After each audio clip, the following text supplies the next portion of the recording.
Jim Rickards, author of multiple New York Times best-selling books like Currency Wars, and of course the upcoming book that I have already pre-ordered called Sold Out: How Broken Supply Chains, Surging Inflation, and Political Instability Will Sink the Global Economy. It is so great to have you on the show. Welcome. Thank you, Julia. It's great to be with you. Well, it's a really important time, too. And that's why I couldn't wait until your book came out to have you on. And I'll certainly have you on again in November when it does come out. But, you're one of these folks who's an incredible thinker when it comes to all things macro. So I was kind of hoping we could just start with the big picture and then start to tease out some of these broad, some of the points that you'll make. But let's get your overall view of the global economy and, of course, the domestic economy here in the U.S. Well, yeah, if we do the global economy, that's definitely the big picture, but it's the right way to think about things.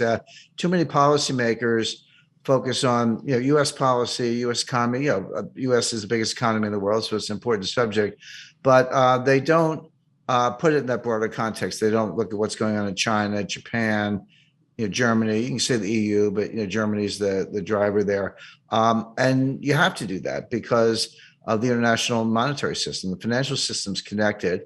My new book Sold Out talks about supply chains. Supply chains were breaking down. Some of that pressure has been alleviated. There's probably more pressure on the way. We can talk about that, but yeah, you really do have to look at the whole world. So just to should maybe take it in the order of the largest economies.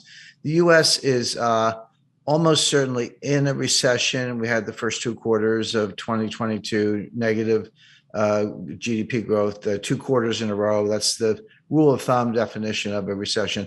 I understand that it's the decision is made by the National Bureau of Economic Research in Cambridge, Massachusetts. It's a panel of, I think, 9, kind of PhD level economists. They haven't said anything yet, so that allows people like Janet Yellen to say, well, there's no recession because the NBER hasn't said so. But in fact, they never do. They often take 9 months or a year sometimes to say, oh, the recession started way back when, like maybe by late this year, December, January, they'll say, oh, a recession started in January 2022. Well, thank you very much. We knew that at the time, but you're taking your time to make up your mind.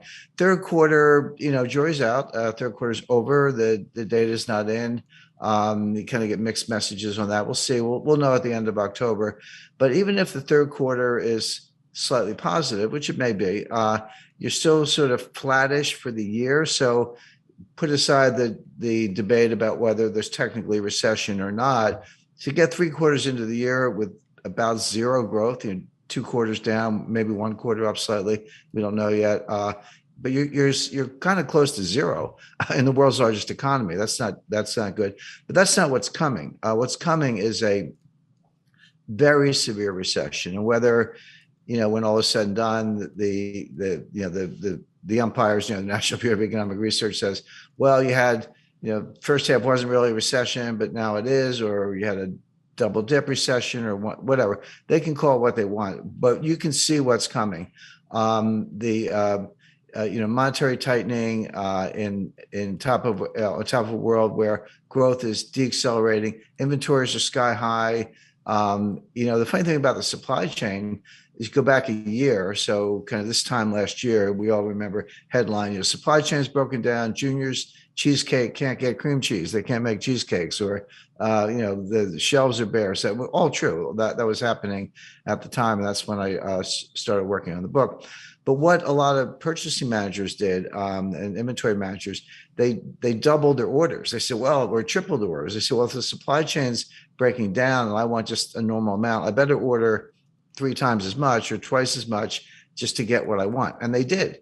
Well, what happened was by the summer, some of that pressure had been alleviated, and here come the shipments into the warehouses that are twice as much or 3 times as much as what you needed at the exact same time that the Fed was destroying demand. And so demand drops off a cliff, retail sales drop off a cliff, the warehouses go from being empty to being full to the rafters, and now all that merchandise is sitting there.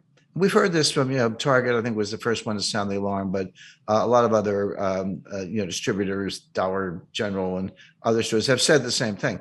So, Nike, just many examples. So what do you do when you're in charge of inventory? You cut prices. You don't want that inventory. It costs a lot of money to keep it in the warehouses, number one. Number two, a lot of it's seasonal. It's like, who wants to buy, a summer dress in December? Not too many people.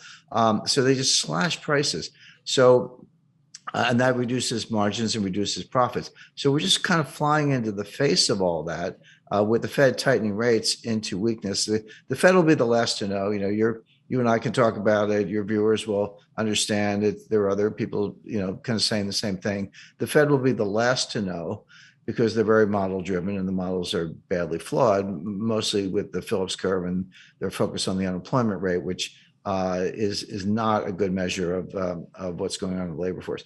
So we're flying into a really bad recession, and the stock market's starting to get the message, but you've got this pivot narrative. You can't quite get rid of that. Some of the buy the dips people are still around, so count on them to buy into what could be a horrendous bear market.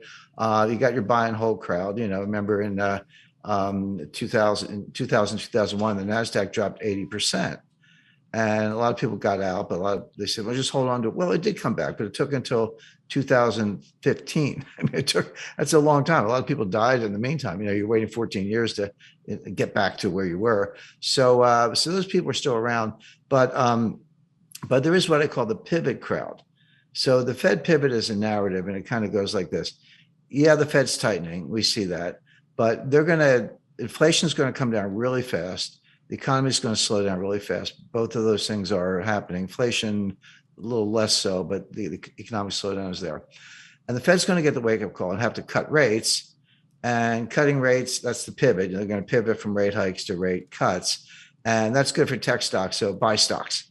Now, that's the narrative. It prevailed in late July and most of August. The stock market did go up. There was a decent rally in the middle of what's become a bear market based on this Fed narrative that they were going to have to cut rates maybe in December, early January, et cetera.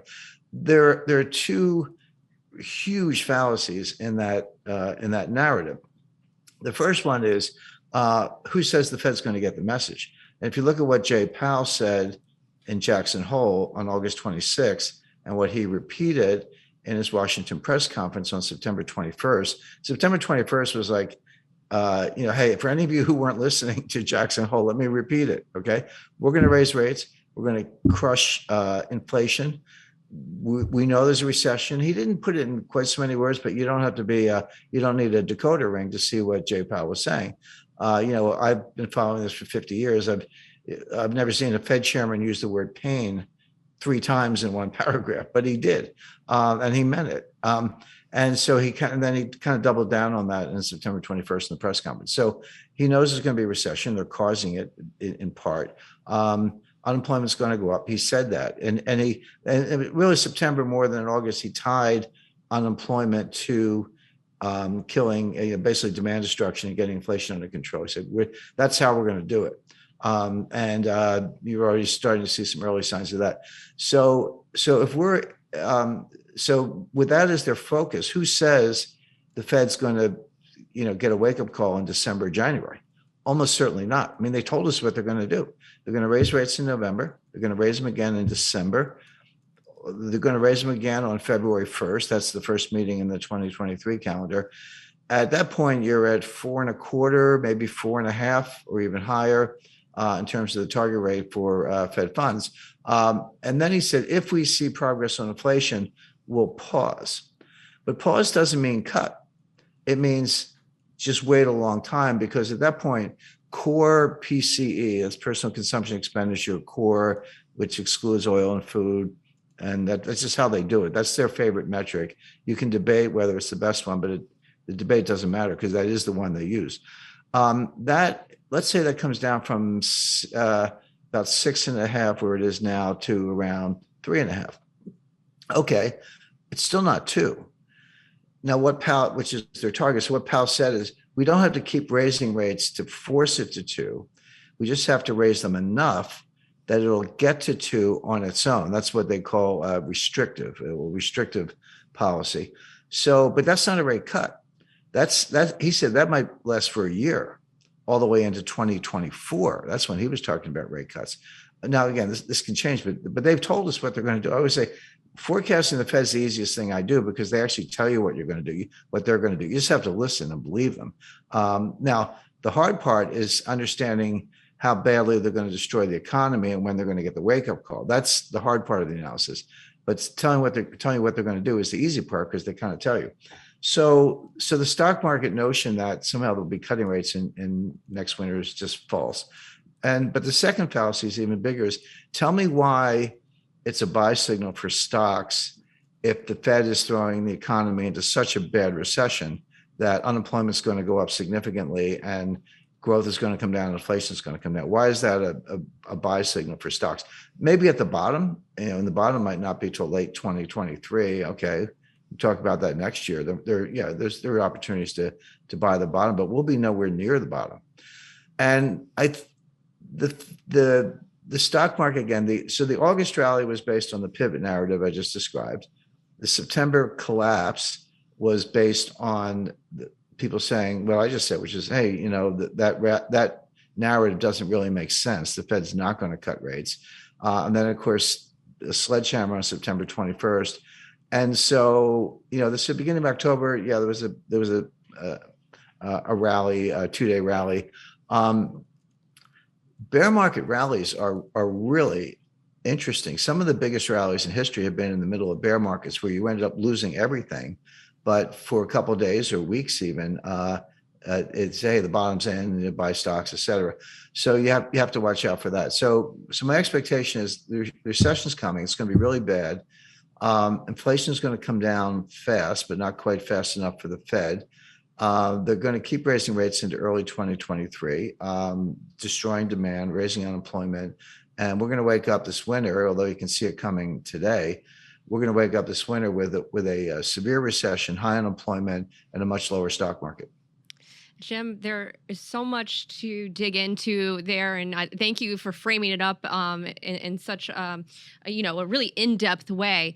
You mentioned a couple of times this notion of a severe recession. I'm a millennial. The one I remember the most, obviously, is the global financial crisis. So how do you contextualize it? Like, I know it's hard to predict how. Maybe it's hard to predict how severe, but how do you kind of handicap the severity of what you might see coming? That's a great question, Julia. I was around for the 2008 financial crisis. I was around for 1998 financial crisis. I negotiated that bailout for LTCM. 98 was interesting because it was an acute financial crisis that came very close, within hours, actually. And I was in the room with the Treasury and Italian finance ministry and 19 banks and a thundering herd of lawyers trying to save the world. But we came within hours of shutting every market in the world. If we had not, there was a $4 billion all cash.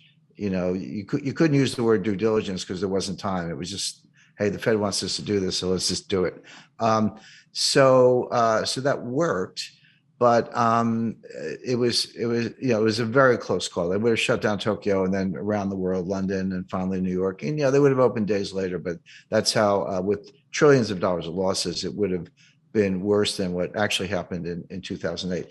It didn't happen, but there was no economic recession at the time. That confuses a lot of people because, and particularly if you're using 2008 as a frame of reference. There are financial panics and financial crises and liquidity crises, and there are recessions, some of which are severe. But they're two different things. 98 was an acute financial crisis with no recession. 2000 was a mild recession, but there was no severe financial crisis. Now, NASDAQ collapsed, but there wasn't a lot of leverage in NASDAQ. There was no contagion there. Yeah, if you owned I think it was pets.com with the sock puppet, JDSU, if you own that stuff, you lost all your money. But it didn't spread because no banks failed, no major brokerages failed, et cetera. So in 1990, a mild recession, but no financial panic. October 1987, interesting, stock market fell 22% in one day, not a week or a month, but one day, down 22%, and that was a financial crisis. But there was no recession.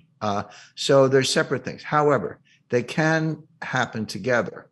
And 2008 was an example. There we had an acute financial crisis, and the names Bear Stearns failed in March of 2008. Fannie Mae and Freddie Mac failed in June of 2008.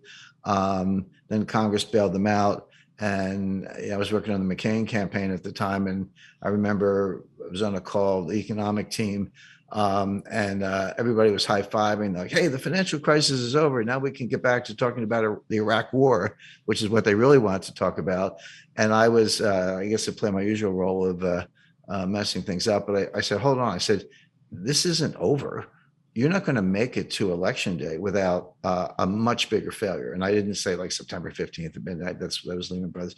But everybody knew that Lehman Brothers was the weak link. They always had been. They were the weak link in 1998.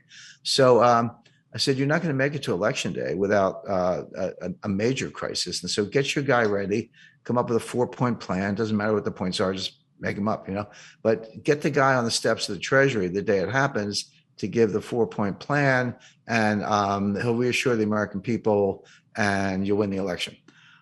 I was left off the call. I was not invited back. That was at a very short tenure as a political advisor. So then sure enough, September 15th, the crisis comes. John McCain runs around like a chicken with his head off. He's, doesn't know what to do, barges into the White House, and President Bush said, well, we're in the middle of a campaign. I can't let McCain come in without bringing in Obama. So they did. They had McCain, Obama, Bush, and the economic advisors in the cabinet room. And Obama didn't know any more than McCain, but he was smart enough to keep his mouth shut. And people looked at it. McCain looked scary, scared, and Obama looked cool. And so if you look at the polls, that McCain was ahead in the polls until that weekend, and then Obama pulled ahead and stayed ahead and won the election. And that was the turning point. It was not Sarah Palin or the debates or all the things people in Washington want to talk about. It was the financial crisis and McCain's kind of panicked reaction. So there we had both, and then Lehman Brothers, September 15th. And then Morgan Stanley was days away from collapsing. Dick Fuld kept calling John Mack to have Morgan Stanley bail out Lehman, and Mack's like, no, we're worried about Morgan Stanley. We're on the ropes now, and Goldman would not have been far behind, and so forth. And the Fed truncated that by making Morgan Stanley and Goldman Sachs bank holding companies. So then they could bail them out because they were banks. I've worked on Fed applications. It took 2 years to get done. That was done in about 2 hours, but they can do what they want when they have to. But of course, there was a severe economic recession as well.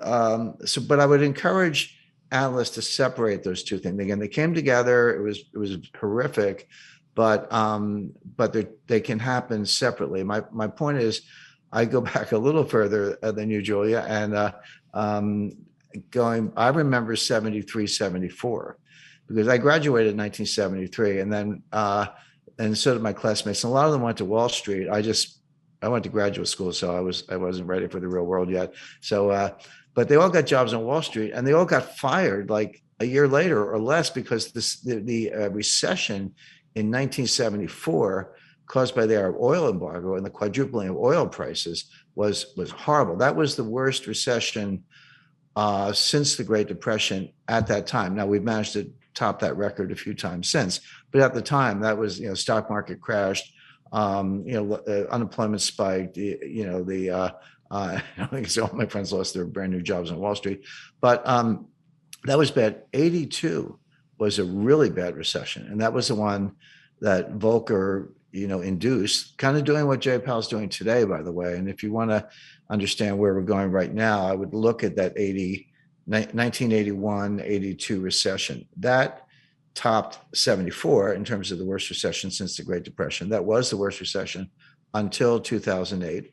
And it was induced by the Fed, raising interest rates and causing demand destruction, because Paul Volcker was out to destroy inflation. And Paul Volcker, I spoke to him about this, he's been legendary ever since.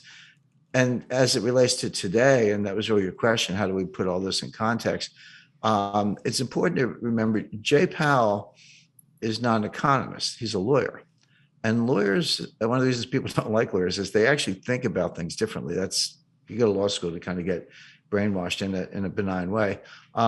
But they're better at looking at both sides of the issue. They tend to be, if you're Jay Powell, fairly articulate. Jay Powell's a Republican, and he's looking at his legacy and he's saying, do I want to be Arthur Burns, who was considered a great failure because he let inflation get out of control?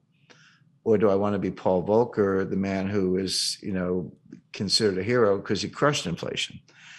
Well, he'd rather be Volcker. That's kind of obvious, but let's remember the costs. Let's remember what happened to crush inflation. Unemployment was well over 10%. It was like 11 or 12%. This is in 1981, 82. Those are depression level unemployment rates. But inflation did come down, but basically had to trash the economy to do it. And Powell kind of said that may be what it takes. Maybe not that bad, but much higher unemployment and a severe recession. So far, what I just described is not the same as 2008. We may have a very bad recession, possibly worse than 2008, but just a recession. Now, let's take the financial crisis component, because I said they're two separate things, but they can converge, and they did in 2008. So that's a good for the millennials. I have 3 millennial children, so that's the one they lived through. That was a good lesson because it was as bad as I described. But so then, if you want to say, okay, well, what are the odds of a global financial crisis? Bearing in mind that that's different than a recession. Uncomfortably high. So we may end up with both, and this may start to look like not 2020, which is, I don't know what that was. That down 30% in 2 months, March and April 2020, and then up 34% in the third quarter. I mean, what was that? Well, that's what happens when you turn off the lights. That wasn't a business cycle. It wasn't about inventory or interest rates or anything else. It was just, hey, we listened to a phony like Fauci and shut down the economy.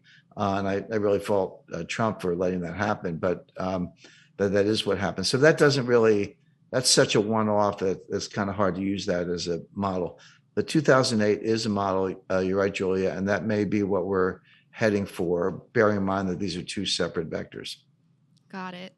Again, it's so helpful when you contextualize like that. I want to bring up inflation just because I feel like this is the topic of the day. It's topic of every dinner table. I'm spending more on food than I ever remember. So, can the Fed actually do anything to solve for inflation by raising rates? Is this going to be effective or not? It's going to be effective at a very high cost. So the short answer is yes, but it's so, and I'll kind of flesh that out a little bit, but it's so indirect or roundabout that the cost is going to be horrendous. And that was really at the root of what I was saying about how bad the recession is going to be. So just to just put it in context a little bit. So the editor-in-chief at my publisher called me in about this time last year, fall of 2021, and said, Jim, we want a book on the supply chain thing. Can you do it? I said, yeah, I think so. And gave him an outline, and we said, okay, let's go, let's roll. And she's it's a business imprint, a portfolio at Penguin Random House. So she said, yeah, we want to do the supply chain. I do a good job, but we want a chapter on inflation, because obviously the supply chain is feeding into inflation, and that was also in the headlines, and inflation was getting out of control. And Powell, he testified November 2021. He said, time to stop using the word transitories. I think we want to retire that word. And he was right, a little late, but he was right about that. But then I said to her, okay, chapter on inflation for sure, but I want to write a chapter on deflation also, or disinflation. In the book, I explain why they're the same thing, because it's directional. Inflation is coming down. And so the book has that, and she was fine with it, but it kind of seemed like, well, why are you writing about deflation when everyone's writing about inflation? And I said, by the time the book comes out, the deflation is going to be coming down the tracks. You're going to be able to see it, and it turns out that that's exactly right. So you're right. Inflation is the biggest story. We all know what happened to gas prices, food prices, other goods and services, airline tickets. You're absolutely right about that, Julia. But there are two kinds of inflation, broadly speaking. There's what's called cost push. This comes from the supply side. So that's what we had in 1974. That's what we had now, which is it's coming from higher commodity prices, higher energy prices, energy shortages, supply chain bottlenecks, higher input costs, a lot of other factors. So it's coming from the supply side. The other kind of inflation is called demand pull. This comes from consumers. This comes from individuals, and it's a psychological thing. People say, gee, I was thinking about buying a refrigerator. I better go out and buy it now because the price is going to go up. If I wait 3 months, it's going to cost me 10% more. So I'll go buy it now, or a new car, or anything, a suit, a dress, anything you want, go buy it now. Because the price is just going to go up. That's demand pull inflation. And then that plays out in terms of wages. People want to raise. I mean, we went through this in the late 70s. I was working at Citibank at the time. They used to just give us raises without even asking. They would just say, hey, we're going to raise your salary, whatever, $20,000 or whatever, because they knew people would quit, or they were going to ask for it sooner or later. They were just trying to keep ahead of things. And that was true on, I was in New York at the time. That was on Madison Avenue, finance, anything you could think of. So we don't have that yet. Right now, the demand pull inflation has not kicked in. The cost push inflation, and that's what you're seeing at the grocery store, and that's what you were describing, is there. It's what's driving inflation. The difference is the Fed has absolutely no direct power over the supply side. They don't. They don't drill for oil. They don't run farms. They don't, pilot ships. They don't drive trucks. They don't unload in the docks of the Port of Los Angeles. They don't do anything that could alleviate supply bottlenecks or supply chain bottlenecks. They can control the demand side, even though demand is not the problem. See, this is the point.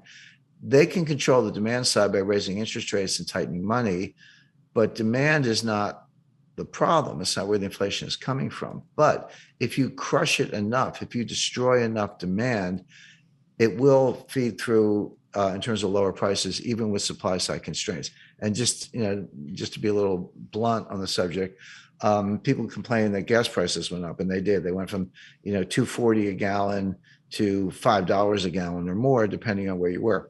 Well, $5 was the national average, according to AAA. Well, they came down a little bit in July and August, kind of not all the way back, but maybe closer to $4. All right, that's in the right direction. But the old saying, the cure for high oil prices is high oil prices. In other words, the price itself destroys demand. There's a recursive function or circularity to it. And if you want to get the price of gas down, get unemployment up to 7%, because people who aren't working aren't using any gas.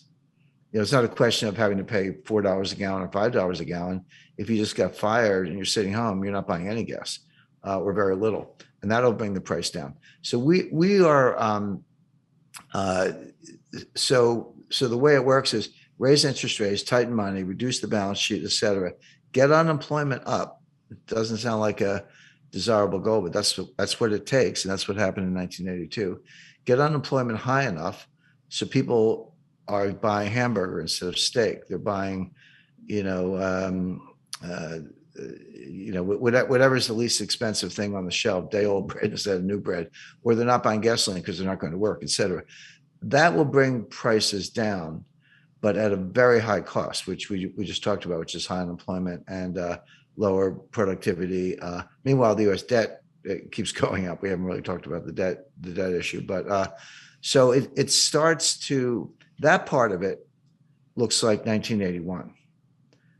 But if you throw in a global financial crisis, which I mentioned, but we haven't really drilled down on that, then it starts to look more like 2008. Got it. So many things to pick apart there and explore further. You mentioned the debt. This is an area I know that you've been focused on, and can we explore that a bit and some of the consequences? And it feels like we're not having this conversation enough. I'd love to kind of hear your thoughts on this, how this recession, or what aspect? Well, in particular? The debt part of the equation too. Oh, right, sure. Yeah, especially in a rising rate environment as well. Yeah, well, that's like a glacier. I do a lot of high altitude mountaineering, so you're living on glaciers in an expedition for weeks at a time. Glaciers are extremely powerful, but they move extremely slowly. Some exceptions, but they kind of like, an inch a year, a couple inches a year, but they move mountains. I mean, they create rivers, they create canyons, they move mountains. They're extremely powerful, but slow. That's a good metaphor for the impact of debt. And when I talk about debt, in particular with the United States, but you can apply this to any country, I focus on the debt to GDP ratio, because you can't really talk about debt in isolation without thinking about the capacity to pay the debt. And a simple example, if you have a $50,000 balance on your credit card and you're making $30,000 a year and trying to pay rent in New York, et cetera, good luck. You're probably going to go bankrupt or at least default on that card. But if you owe $50,000 on your credit card, but you're making $5 million a year, it's, you just write a check. It's no big deal. My point is, you can't look at a $50,000 debt and decide if it's a problem or not unless you compare it to the income. And if it's too low, it's a problem. And if the income's high, not a problem. So that's why you use the debt to GDP ratio. The US just hit $31 trillion in national debt. That is national debt, almost all of it in the form of US Treasury securities. Not all of it, there are other obligations, but mostly US Treasury securities. Well, is that a problem or not? Well, one way to answer the question is compare it to GDP, do the ratio. The answer is that ratio is now a little over 130%. At the beginning of the Trump administration, it was 106%. So Trump and Biden together have taken it up 25 percentage points, from 106 to 131. What was it in 1980 when Ronald Reagan was elected? The answer is 30%. 30% is completely comfortable. That's like the person with the $50,000 debt who's making millions. No big deal. 30% is comfortable. 50%, yeah, getting up there. Angela Merkel and all her years in Germany, and there's a lot of research to back this up, says that 60% was the limit. And that's what the Maastricht Treaty that created the European Union and the European Central Bank, that was their goal. They said, don't go over 60%. If you do, you're expected to take measures, raise taxes or reduce debt or reduce spending, do something to get that back down under 60%. What's the critical threshold? When I say critical threshold, that's from physics, but it turns out that a lot of the models that economists use are junk. But if you use complexity theory and physics models and bring them over to economics, and which is what I've done over the last 20 years, they work extremely well because they're complex dynamic systems. One's money, one's particles and waves, but they have a lot in common. But if you say, what's the critical threshold where water turns to steam, or water turns to ice, or something changes in such a way that it's not the same? It's radically different, but it happens very quickly. The best research says the answer is 90%. And this comes out of Ken Rogoff at Harvard, also Carmen Reinhart, who's now the chief economist at the World Bank. Vincent Reinhart, her husband, has done a lot of research, and a lot of others. So it's not just Rogoff and Reinhart, although they were the leaders in this. But they've looked at hundreds of cases over hundreds of years. And I like that because it's not just kind of cherry picking data. Developed economies, developing economies, economies that issue debt in their own currencies, ones that issue debt in other currencies, principally US dollars, et cetera. So, a wide variety of case studies.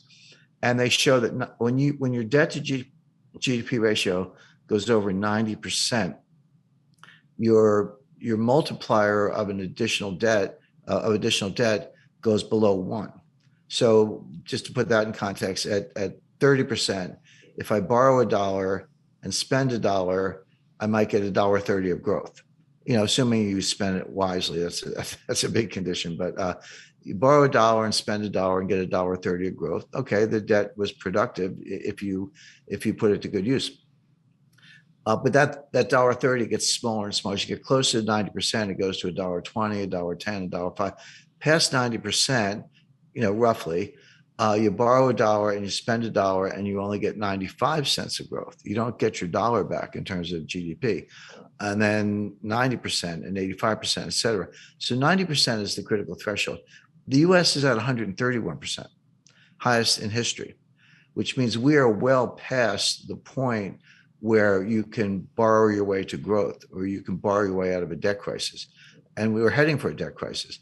Now, debt crises of that magnitude. Oh, by the way, if you ask a separate question, say, well, who else is at that lunch table? Who else has a debt to GDP ratio of about 130% or higher? The answer is Lebanon, Greece, Italy. Those are your mates at the lunch table. That's where the United States is. Now, Stephanie Kelton, she's the big brain of modern monetary theory. She's a professor at State University of New York, Stony Point. And I met her, very, very nice lady, but we disagree pretty radically in terms of modern monetary theory. She says it doesn't matter.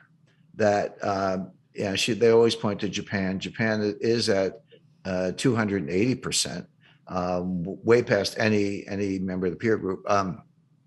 China's probably higher. China's a little more opaque because they are, but also they don't have as much national debt. If you look at the national debt to GDP, it's modest, but they have an enormous amount of provincial debt, and the banking system is owned by the government or controlled by the government.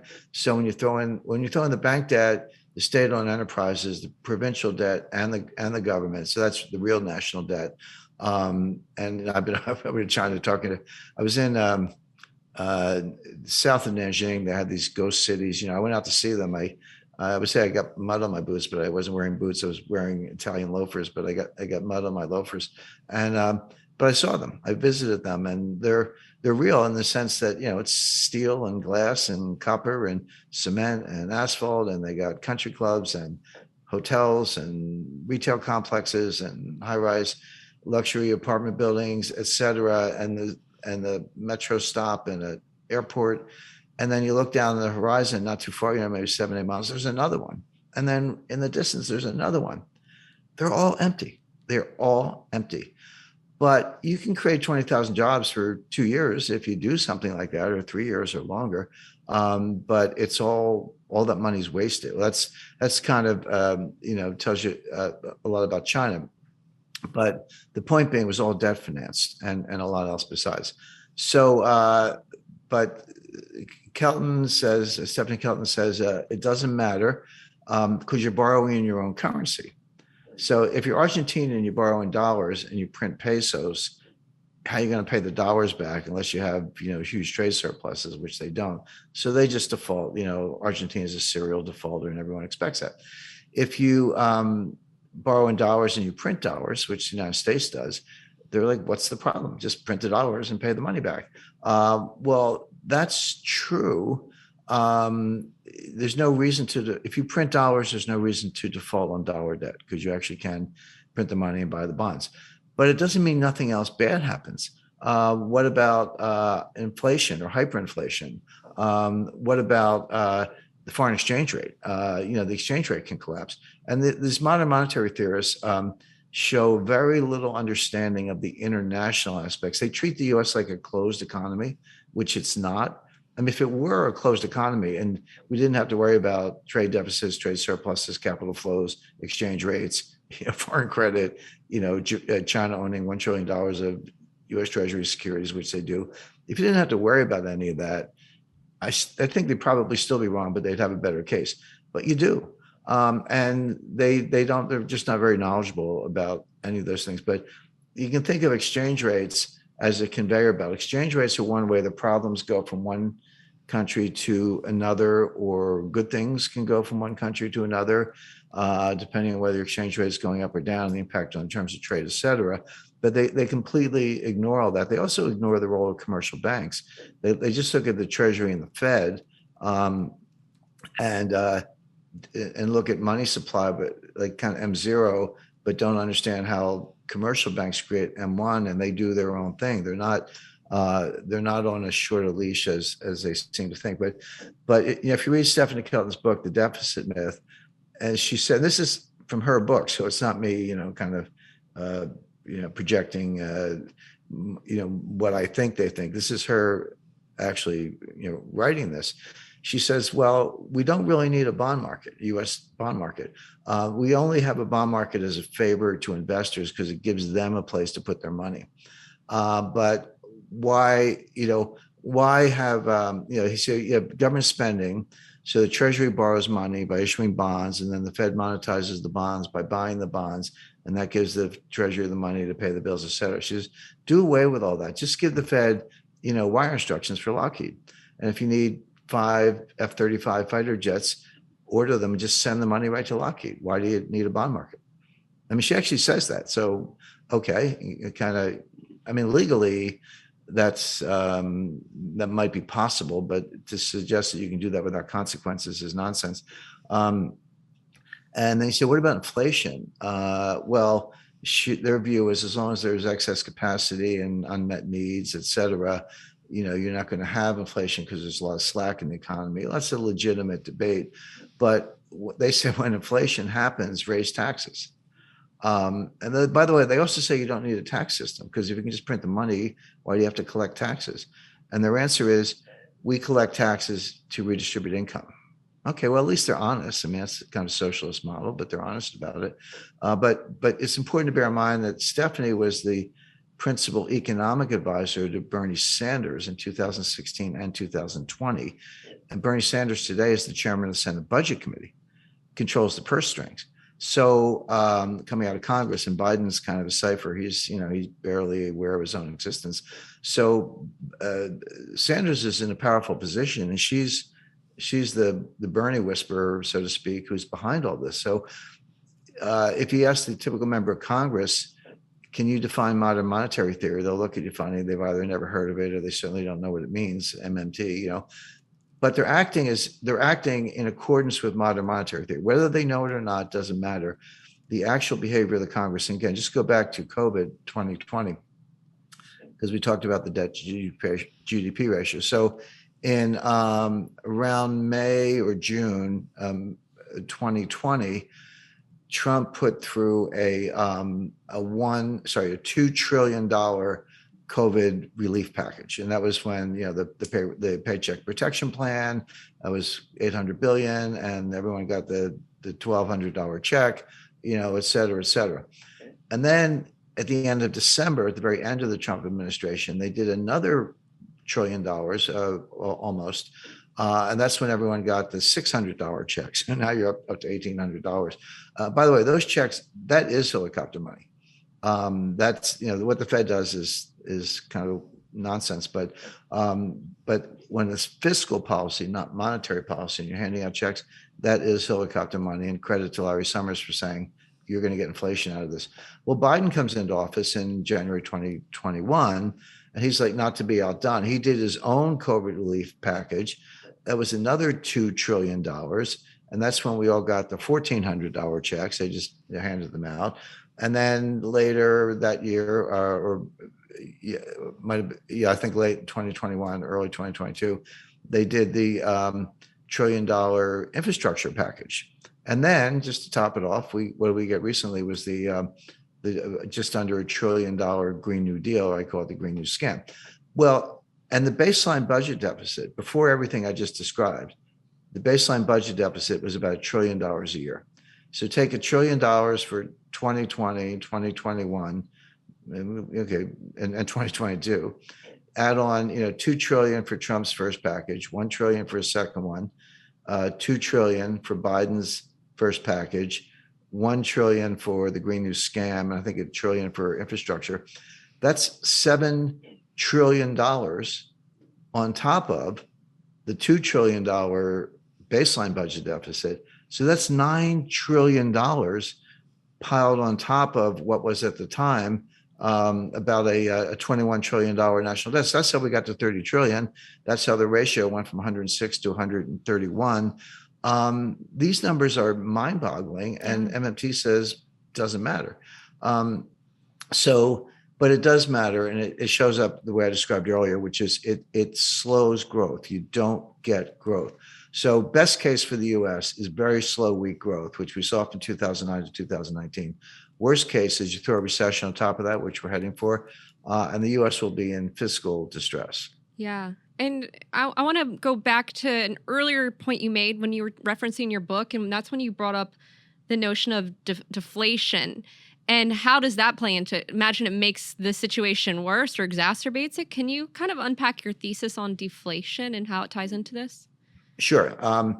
It's coming. It will take another 3 or 4 or 5 months to play out. But again, it goes to my point about when prices get high enough, if it's coming from the supply side, not the demand side, if it's coming from the supply side, it destroys demand. People will say, let's say you're working and you are filling up your car with gas, and what used to be a $45 fill up is now a $90 fill up, which it is, or heaven help you if you have a Ford F-150 truck, because it's like a 150 is like $150. That's how much it costs to fill those things up.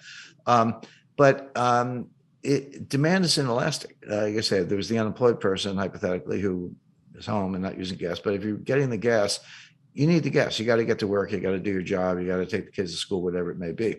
Well, if you're spending double, that comes out of something else. Maybe you buy the gas because you have no choice, but then you're not going out for dinner. You're not going to a show. You're not going to a sporting event. You're not buying new clothes. You're not taking a vacation. You quit the club because you can't afford the dues. In other words, it comes out of something else. And that is a depressant on the economy. And that will very quickly be deflationary particularly when combined with tighter monetary policy, the Fed's reducing its balance sheet, raising interest rate. They're going to keep doing it. They told us that. Again, just all you have to do is believe them. It's not that hard to forecast. Now, Julie, I think this was your question. How does that tie into the debt discussion we just had? Well, debt is nominal. I mean, I focus on the difference between nominal and real, and a lot of people look at interest rates. They say interest rates are really low. Well, no, when you subtract inflation, they're actually real rates are negative, or they're not as or they're going up, but real rates are negative because you have to take out inflation. But debt is nominal. If I owe you $1, I owe you $1. It's interesting whether the dollar is worth less because of inflation or more because of deflation. That's important, but I owe you $1. That was the deal.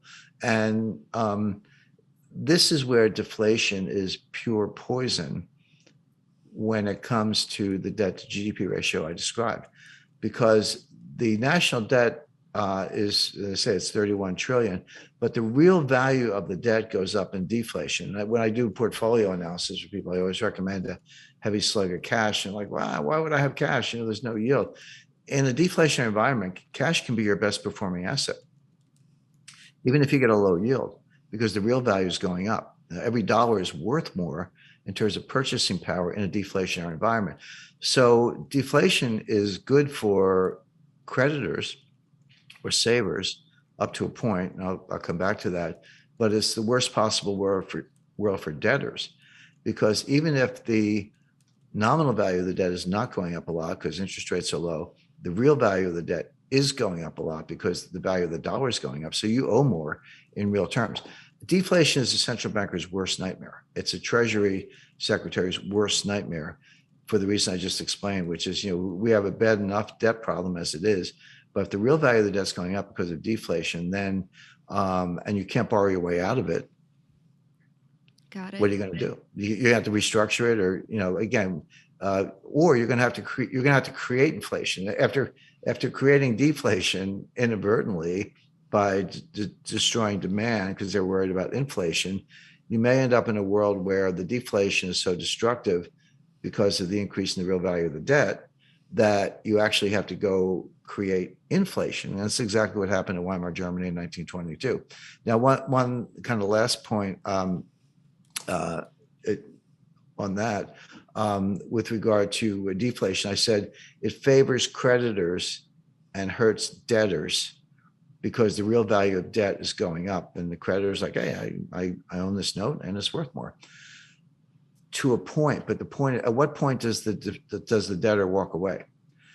The debtor, what happens is the debtor defaults. So all of a sudden, so it starts out, deflation kicks in, real value of debt's going up, the creditor's happy, the debtor's in distress. But the debtor just says, hey, I'm going to default, file for bankruptcy, you'll sleep in tomorrow. It's on you. So all of a sudden, the burden goes from the debtor to the creditor because the debtor just said, I'm not paying. And the creditor has what? A bad debt. You got to write it off, shrink the balance sheet. Now you're the loser. So this is contagion. This is what contagion is. And interestingly, the mathematics are exactly the same as epidemiology. When COVID came along and everyone became an epidemiologist overnight, the first thing you realize it's about 20% cell biology and 80% math. But the mathematics of a viral spread are exactly the same as the mathematics of financial contagion. That's why they call it contagion. It works the same way. And so yeah, the debt's out of control. It's slowing growth. You can't earn your way out of it. You can't, there's no reason to default because you do print the money. The real burden gets higher as deflation kicks in.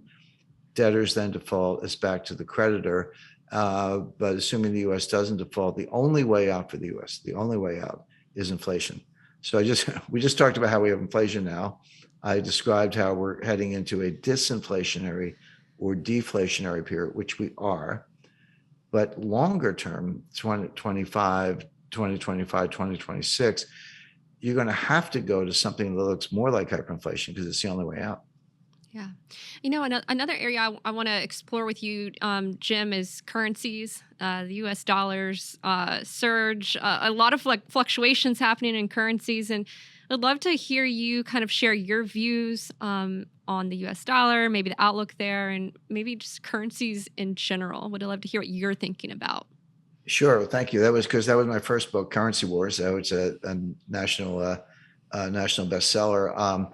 And I went through the dynamics of that. Now, that was at a time when the US dollar was at an all-time low. August 2011, just read, the book came out in November, but August 2011, the dollar was at an all-time low. And not coincidentally, gold hit an all-time high at the time, $1,900 per ounce. It's gone higher since then, but at the time, so dollar's low, the dollar value of gold is high, all-time high. Makes sense, right? Because I always say gold, people say gold's up or gold's down. And I say, no, gold's not anything. It's metal. It's atomic number 79. What changes is the value of the dollar. When people say gold is up, what they really mean is the dollar is going down, which is the case. Today, we're in the opposite situation. And by the way, gold prices have been coming down, rallied a little bit recently, but it's down from $2,040 an ounce in early March 2022 to today it's around 1750, give or take, but it's been as low as 1650 fairly recently. But that's what you would expect if the dollar is this strong, which it is. So the dollar's not at an all-time high, but it's getting there. It's the highest in over 20 years. People talk about the euro at 98 cents. That's about where it is. I was skiing in the Swiss Alps and French Chamonix on the French-Swiss border in 2000, and the euro was 80 cents. And that was the all-time low for the euro. And we had vacation, two family. We'd go out to dinner, have like a 4-course dinner and wine and tip and everything. We couldn't spend $100. We tried, but we couldn't do it because the euro was so cheap. We're not quite there, but we're getting closer to that level. But what happened the last time the dollar was this strong? Before 2000? Well, it was 1985. That was the Plaza Accord. And that was back when, it wasn't, there were 5 people there. It wasn't exactly the G7, but pretty much of an overlap. And James Baker convened the meeting at the Plaza Hotel in New York with the finance ministers of, Japan, Germany, UK, France, and I believe Switzerland was there. And they orchestrated the decline of the dollar. The dollar was too strong. It was hurting U.S. exports. It was importing deflation, believe it or not, because we were trying to get, but by then the inflation had died out by 1985. It was down to around 2%. So we were importing deflation. They didn't want that. And so the question today is the strong dollar. Well, the strong dollar is doing the same thing. I looked at the markets recently, and what I saw was, stocks were down, bonds were down, gold was down, silver was down, the euro was down, NASDAQ was down, everything was down. And I said, how can that be? I mean, some things go up, something, how can everything be down? And the answer was the dollar was up. And everything I just described, oil was down also, but everything I just described, oil, copper, gold, stocks, et cetera, they're all denominated in dollars. So it shouldn't really come as a surprise if the dollar is that strong, that the dollar price of everything else would be lower. And it's a very deflationary trend. And by the way, that's another contributor to the deflation, which will soon replace the inflation that we just talked about. But here's the hard part. Janet Yellen doesn't know anything about this. I mean, she's a labor economist, sort of, and a statistics geek from Berkeley. She doesn't know anything about monetary policy. It turns out she doesn't know much about fiscal policy either. She's running around talking about equity and climate change, so that's fine. But there's no James Baker. There's no George Shultz. Where's the leadership and the gravitas and the authority to be what Tim Geithner, and I talked to him about this, he calls it the convening power. Convening power doesn't mean you can force all the solutions, but it does mean you have the authority to convene the meeting, bring a group together and talk about it.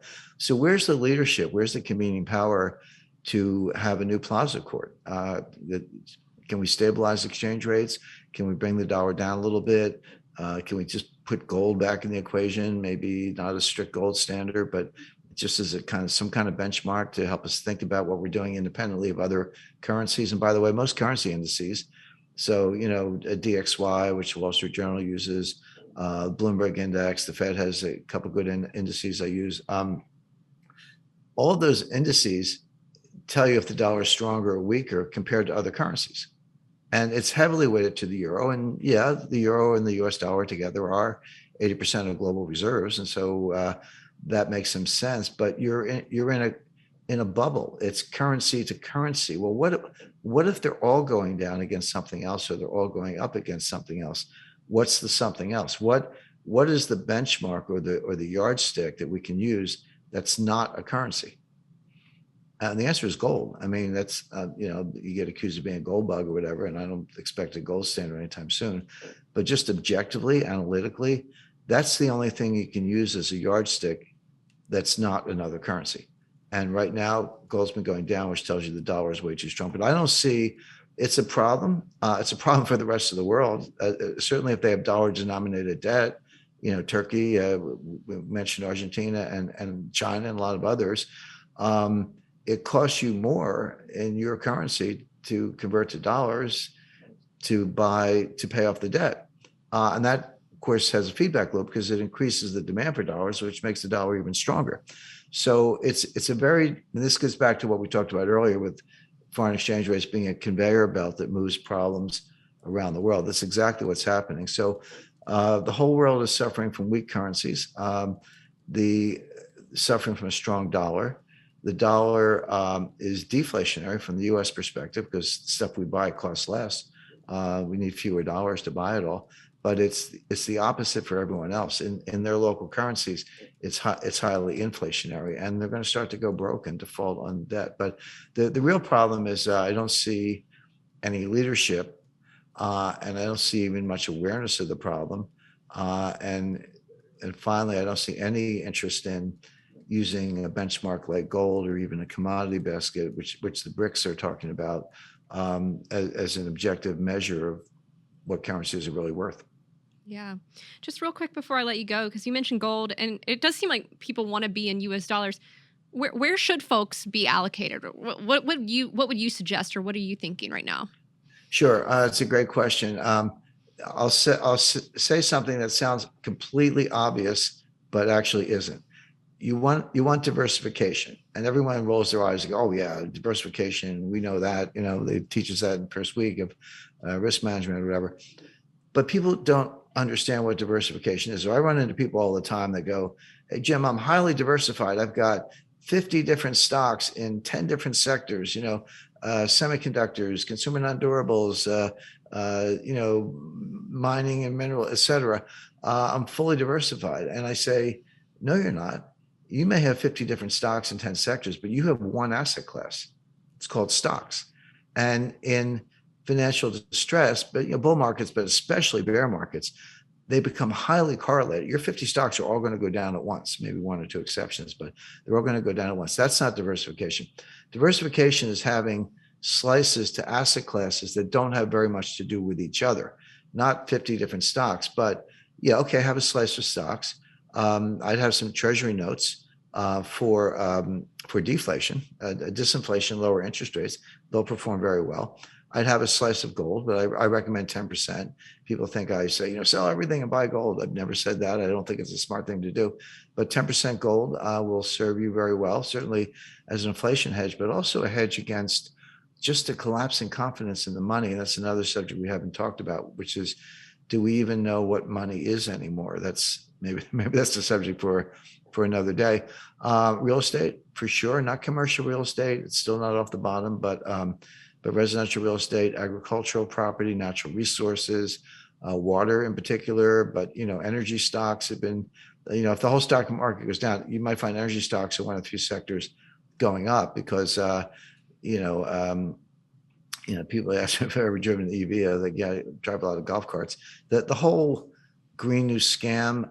I mean, well, let's not even get into climate change, but if you want enough batteries to have electric vehicles in any sizable percentage, not 100%, but just 10 or 20%, there's not enough lithium in the world. The entire world supply of lithium is not enough to build more than a small fraction of the batteries, lithium-ion batteries that you need to run electric vehicles. So none of this makes sense, but it's being pursued by lightweights like John Kerry, Janet Yellen, Tony Blinken. These people are not really serious thinkers. But in fact, I also recommend private equity, which is hard to find. You got to be really selective. I recently invested in there's a private deal, not a public deal, but a lithium mine. I think the whole Green New Deal is a scam, but I know that lithium prices they'll go to the moon before they cool off. So that is very happy with that. Some equities, a big slug of cash, maybe as much as 30% cash, partly because it's a hedge against deflation, but also people don't understand this. It has embedded optionality. When everything else crashes around you, if you have cash, you're the person who can go shopping. You can actually pick through the wreckage. Everyone else is trying to get out of things that either crashed or they need cash. They need cash and they can't get out of something else. But if you have cash, you don't have this problem. So it also reduces overall portfolio volatility. So equities, notes, cash, natural resources, real estate, gold or silver, maybe some other things, but that's a real diversified portfolio that will serve you well in kind of every state of the world. Well, Jim, I certainly learned a ton from you. I took a ton of notes during this conversation. I'll have to have you on for, maybe a 2-hour special at some point, Okay. just because you have a wealth of knowledge. So I want to pass it back to you, give you a chance to, maybe share where folks can find you or learn more or, pick up your book in the future. So I'll go ahead and pass it back to you now. Sure. Thank you. Basically everything we talked about is covered in even greater depth in my new book. It's called Sold Out. It's available for pre-order right now on Amazon, Barnes & Noble, and the number of other outlets, independent booksellers, et cetera. It'll be on the bookshelves in the stores on November 29th, but you can pre-order it now. And that's helpful. My Twitter handle, I'm very active on Twitter at James G. Rickards, Rickards, one word, at James G. Rickards. So I do a lot on Twitter, and I'm the editor of I think it's the #1 financial newsletter. It's called Strategic Intelligence. But if you just do Google Jim Rickards, Strategic Intelligence, you'll find it. So Twitter, newsletters, and a new book. So I'm kind of been keeping busy. Well, Jim Rickards, I thank you so much for your time. I really appreciate it and look forward to having you on the show again. And best of luck with the upcoming book. Can't wait to read it. Thanks. Hey everyone, I really hope you enjoyed that video. Be sure to hit that like button, the subscribe, and that bell so you won't miss any new videos.